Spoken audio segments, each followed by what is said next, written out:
Hi అండి, అందరూ ఎలా ఉన్నారు? అందరూ బాగుండాలి, అందులో నేను కూడా ఉండాలి. ముందుగా అయితే ఇది సోమవారం అండి, కార్తీక సోమవారం రెండో రోజు అన్నమాట. ఈవినింగ్ అయితే మేము శివాలయంకి అయితే వెళ్ళాము. చాలా పెద్ద శివాలయం అండి. ఇది మా ఇంటి దగ్గరలోనే ఉంటుంది. ఈ శివాలయంలో వచ్చే భక్తులు కూడా చాలా తండోపతండాలుగా అయితే ఇక్కడికి వస్తూ ఉంటారు. ఇక్కడ నిత్యం కూడా దీపారాధన అయితే జరుగుతూ ఉంటుంది. ఇందులో కూడా మనకి కార్తీక సోమవారములు ఉంటే చాలామందికి నోములు అయితే ఉంటాయి కదండి. అలాగే నిన్న కూడా చాలామంది కేదారేశ్వర నోములు అయితే చేసుకున్నారు.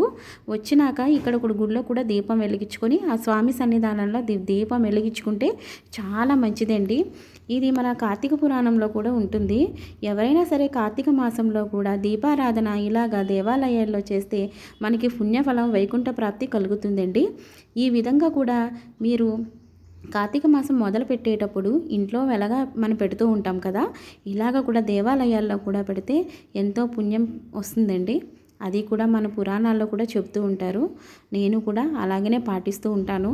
నాకు చిన్ననాటి ఈ ప్రపంచంలోనే కూడా నా పిల్లలతో నేను ఇలా గుడికి అయితే వచ్చి నేను దీపారాధన అయితే చేసుకున్నాను. మీ అందరికీ ఎలా అనిపిస్తుందో నాకు కామెంట్ చేయండి. మీరు ప్రతి వీడియోని నాకు సపోర్ట్ చేయాలని అయితే మనస్ఫూర్తిగా అనుకుంటున్నానండి. నా వీడియోని అందరూ కూడా సపోర్ట్ చేయాలి.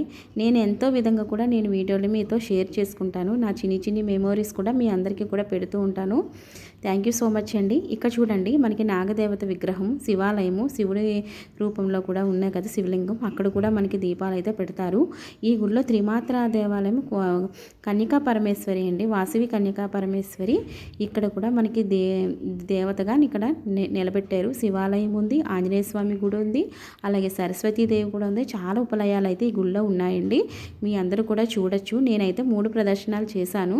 చేసిన తర్వాత కూడా మన ఇక్కడ స్వామిని చూడండి, అందరూ కూడా ఒకసారి శ్రీమాత్ర అయిన నమః అని చెప్పేసి దండం పెట్టుకోండి. వాసవి కన్యకా పరమేశ్వరి ఎంతో మనకి విశిష్టమైన దేవత అండి. ఇక్కడ ఈ దేవతకి మన వైశ్యాస్ కూడా కులదైవంగా మనకి భావిస్తూ ఉంటారండి. అదిగోండి మన సరస్వతీదేవి, చదువుల తల్లి. ఈమె మనం ఎంతైనా కూడా సాధించవచ్చండి. మనకి ఎంత డబ్బు ఉన్నా లేకపోయినా ఈమె మన నోట్లో ఎప్పుడు కూడా ఉంటే కనుక మనం ఎక్కడికి వెళ్ళినా సరే మనం చాలా విధంగా కూడా మన జీవితాన్ని మనం నిలబెట్టుకున్న అవుతాము. ఇక్కడ వీళ్ళందరూ కూడా నిత్యం అయితే పూజలు అయితే చేస్తూ ఉంటారంటండి. నేను ఇదే ఫస్ట్ టైం చూడడం. థ్యాంక్ యూ సో మచ్ అండి. నా వీడియోని ఇలా సపోర్ట్ చేయాలో మనస్ఫూర్తిగా కోరుకుంటున్నాను. Bye bye.